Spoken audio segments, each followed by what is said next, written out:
Good day po mga kababayan. Nandito po tayo sa Nancy's How To para turuan ko po kayo kung paano po gumawa ng ube halaya. Ang mga ingredients po natin sa paggawa ng ube halaya, 2 packets of grated ube or purple yam. It's equivalent to 1 kilo po.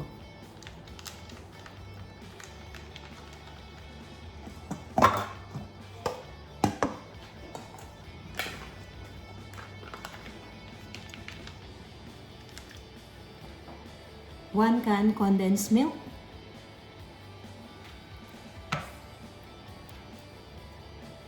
evaporated milk, 1 can,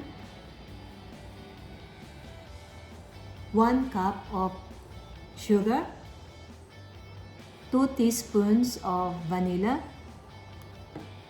and a pinch of salt. Optional lang po to. 100 grams of butter. So, na-mix ko na po lahat ng mga ingredients natin dito at haluin lang pong mabuti.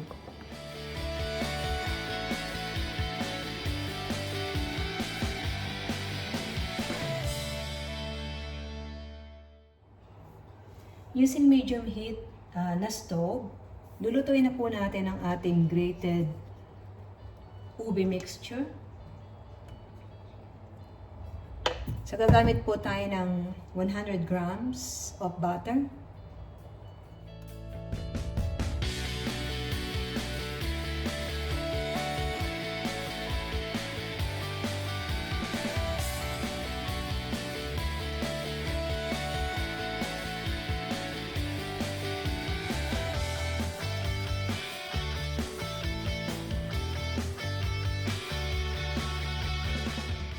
Haluin lang po mabuti.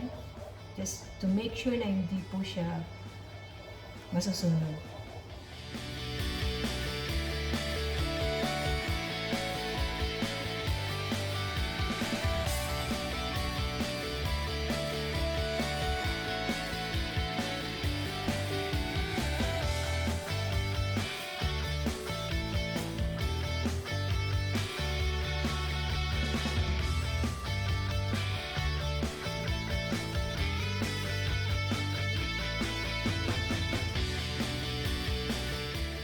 So, nagiging paste-like consistency na po siya. That means malapit na po siyang maluto. So, ilalagay po natin siya sa lower heat.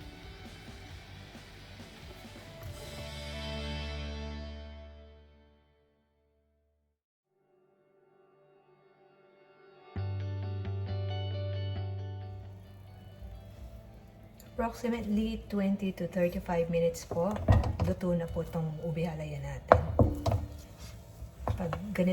Pag ganyan na po ang itsura.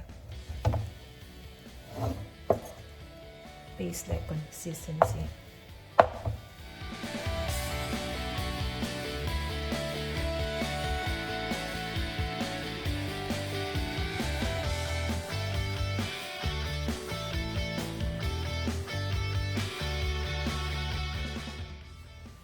Transfer na po natin sa ating lalagyan or pan.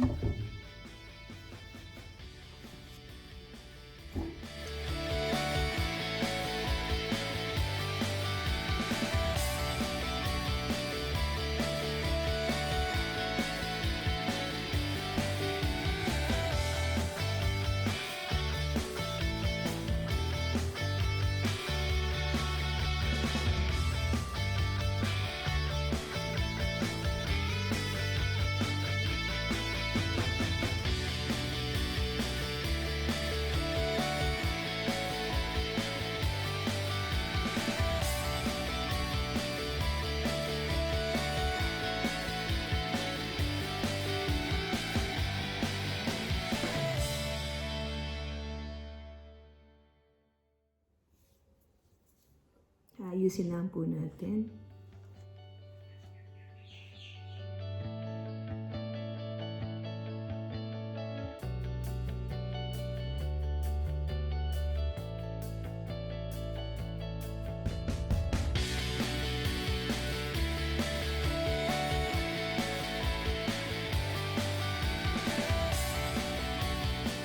lahat po kung paano pagluto ng latik using a packet of coconut cream.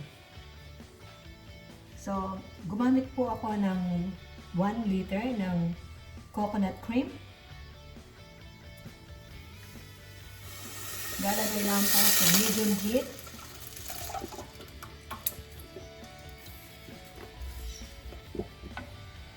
So, nasa medium heat lang po yan habang hinahalo-halo po natin. So, kumukulo na po ang ating coconut cream.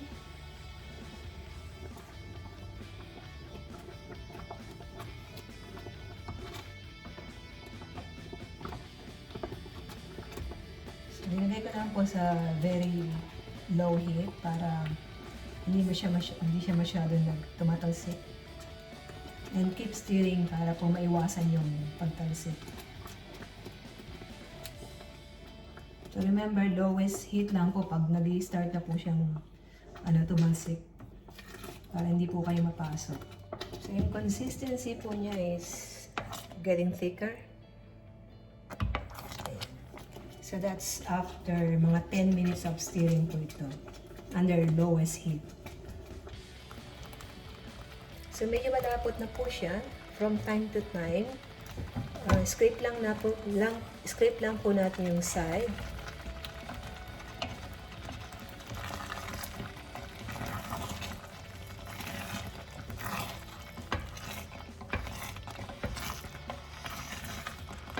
Making sure na hindi po masyadong masunog.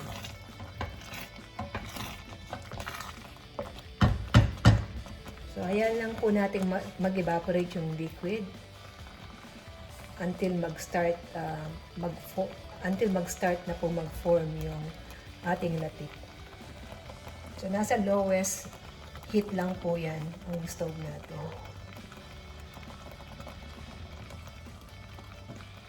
At this point po, i-check po natin, haluin, just to make sure na hindi po siya nasusunog sa ilalim. Hayaan lang po siyang kumulo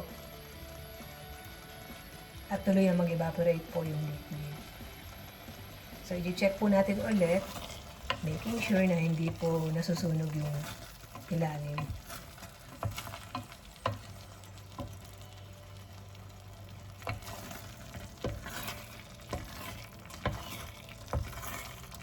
So, at this stage, hindi po natin kailangang i-stir or haluin ng more frequent. After 30 minutes, ganito po ang itsura ng ating coconut cream. So, very thick na po siya.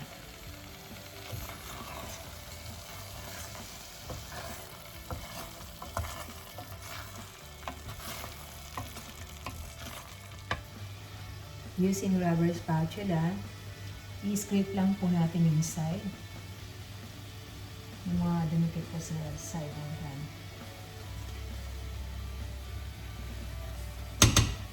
So this is after 40 minutes na nagsisimmer.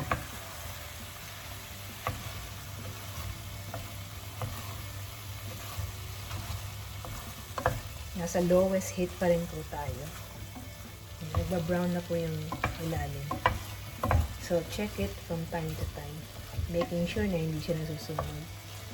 So, pag alam na natin na luto to, pagka medyo light brown po.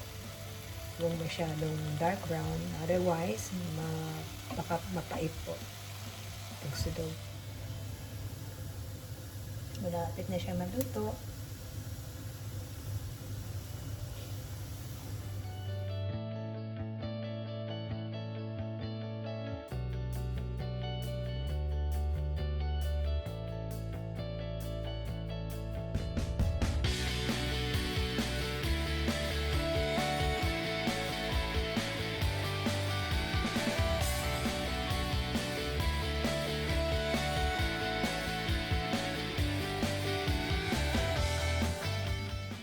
Pwede po ninyong lagyan ng latik sa taas. Optional lang po ito. Nasa sa inyo po kung gusto niyo lagyan. Pero syempre, mas masarap po kung may latik.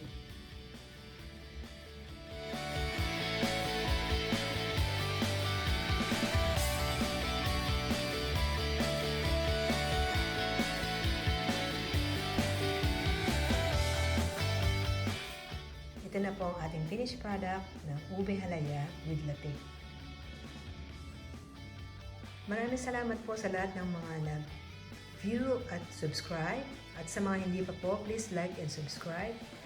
Thank you so much po sa panonood.